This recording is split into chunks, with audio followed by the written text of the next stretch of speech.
Alright, this is the first Junior that I ever built, or the shop built, Autofab race cars.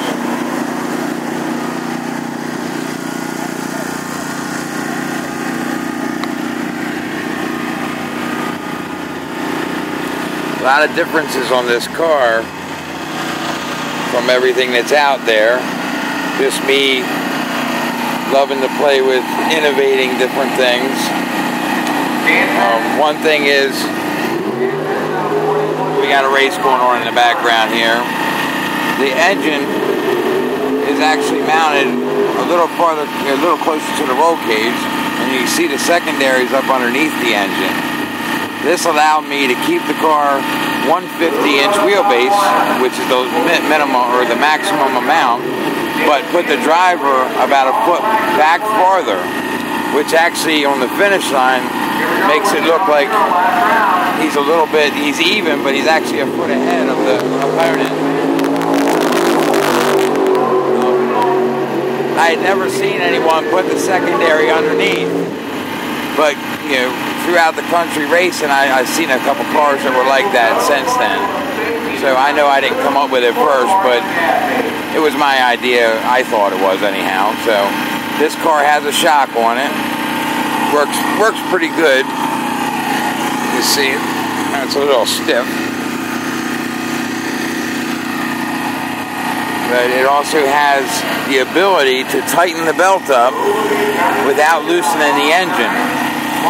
There's a piece of screw in here that you actually turn, and it brings the engine back and forth, which allows you to snug the belt up for staging the car.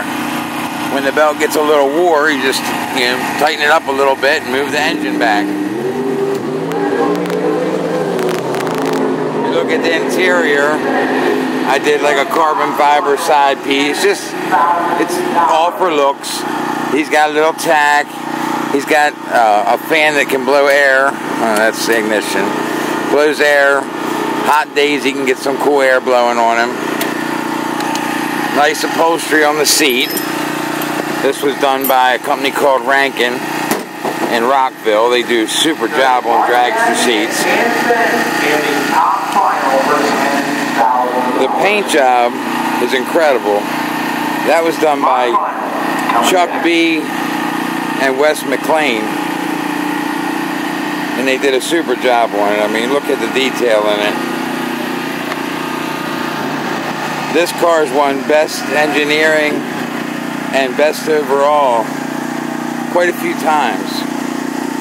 It's a pretty drastically different than a lot of cars that are out there. The puke tank, this is the valve cover here. The oil actually comes into the valve cover and separates and runs back into the engine, and all the vapor goes down these tubes, down the frame rail, and then into this puke tank. So just a lot of little intricacies that take a ton of time to make. The tack, we built a box around it, and in order to change the batteries, all you do is take two Zeus's out, which are right there, and then the whole box comes off, and you can just change the batteries. So it's real easy to do. And I'm going to take the body off in a minute so you can see under the body and see what that looks like. This is the original exhaust system I had done for it. It's about a tenth slow. That's why we have it off there right now. You know, fake dual exhaust. Well, the operational dual exhaust. But it's just, just something cool. That's all. A lot of time in making that. I'm gonna take the body off.